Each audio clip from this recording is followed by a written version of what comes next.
ప్రజాస్వామ్యాన్ని కాపాడిన వారు ఈరోజు కేతన్పల్లి మున్సిపల్ కౌన్సిలర్లు 51 రోజు ప్రభుత్వ బెదిరింపులు కూడా పట్టించుకోకుండా మేమందరం కూడా ప్రజాస్వామ్యాన్ని కాపాడుతాం. ప్రజలు మాకు బీఆర్ఎస్ పార్టీకి సిపిఐ ఓట్లేసారు కాబట్టి ప్రజల నమ్మకాన్ని మేము వమ్ము చేయకుండా వేరే పార్టీకి పిలిచినోడు పోమని చెప్పేసి ఈరోజు ప్రజాస్వామ్యాన్ని ప్రజల తీర్పును కాపాడింది కేతనపల్లి మున్సిపల్ కౌన్సిలర్ మా 10 మంది టీఆర్ఎస్ 4 సిపిఐ వారికి మనస్ఫూర్తిగా మేము వారికి అభినందన తెలియజేసుకుంటున్నాను. పట్టుదలతోటి ఇన్ని వాళ్ళు ప్రలోభాలకు పెట్టినవడం లొంగకుండా నిఖార్సుగా ఉన్న వ్యక్తులు ఈరోజు మా యొక్క సిపిఐ మరియు మా బీఆర్ఎస్ పార్టీ కౌన్సిలర్లు. ఇది మా క్రమశిక్షణ మార్పు. సో ఇప్పటికైనా మేము ఈ యొక్క కాంగ్రెస్ ప్రభుత్వానికి ముఖ్యంగా వివేక్ మంత్రి గారికి కూడా మేము రిక్వెస్ట్ చేస్తున్నాం, ప్రజాస్వామ్యాన్ని కాపాడండి. ఈరోజు మా కౌన్సిలర్లు ప్రజా తీర్పుకు అనుగుణంగా నడుచుకున్నారు కాబట్టి మీరు కూడా ప్రజల తీర్పు గౌరవించండి.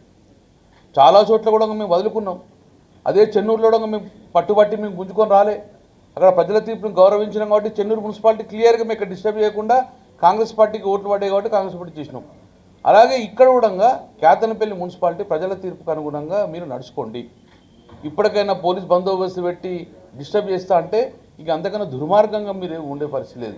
అందుకే ప్రభుత్వాన్ని కూడా పోలీసు యంత్రాంగాన్ని కూడా ముఖ్యంగా మంత్రి గారు రిక్వెస్ట్ చేస్తున్నాము, ప్రజా తీర్పును మీరు గౌరవించి ఎన్నికలు సజావుగా జరిగేసి మున్సిపల్ చైర్మన్గా ప్రజల తీర్పు ప్రకారం మా యొక్క బీఆర్ఎస్ పార్టీకి మున్సిపల్ చైర్మన్గా వైస్ చైర్మన్గా సిపిఐకి ప్రజలు తీర్పిచ్చారు, శాసనం తీర్పించారు. దానికి అనుగుణంగా మీరు సహకరించమని చెప్పేసి ఎలాంటి అవాంఛనీయ సంఘటనలు జరగకుండా చూసుకోవాల్సిన బాధ్యత ఎలక్షన్ కమిషన్ మీద మరియు పోలీస్ యంత్రాంగం మీద ఉన్నది. కాబట్టి దయచేసి దీన్ని సహకరించమని చెప్పి కోరుతున్నాము. ఈరోజు ముఖ్యంగా మా డే టీఆర్ఎస్ పార్టీ డే. ఈరోజు ఈ యొక్క తెలంగాణలో 3 మున్సిపాలిటీలు ఇబ్రహీంపట్నం కానివ్వండి, ఖానాపూర్ కానివ్వండి, ఇక్కడ కేతనపల్లి కానీ ఈ మూడు మున్సిపాలిటీలు గెలిచిన 2 సంవత్సరాల లోపలే ప్రభుత్వం విఫలమై 3 మున్సిపాలిటీలకు ఈరోజు బీఆర్ఎస్ పార్టీ కైవసం చేసుకుందంటే ప్రజల వ్యతిరేకతను క్లియర్ కనబడుతుంది. కాబట్టి ఇంకా వ్యతిరేకత పెంచుకునే విధంగా ఉండకుండా చెప్పేసి సజావుగా సాగే విధంగా ప్రజల తీర్పు గౌరవించమని చెప్పి మరొకసారి ప్రజాస్వామ్యాన్ని కాపాడమని చెప్పేసి ప్రభుత్వాన్ని కోరుతున్నాం. జై తెలంగాణ.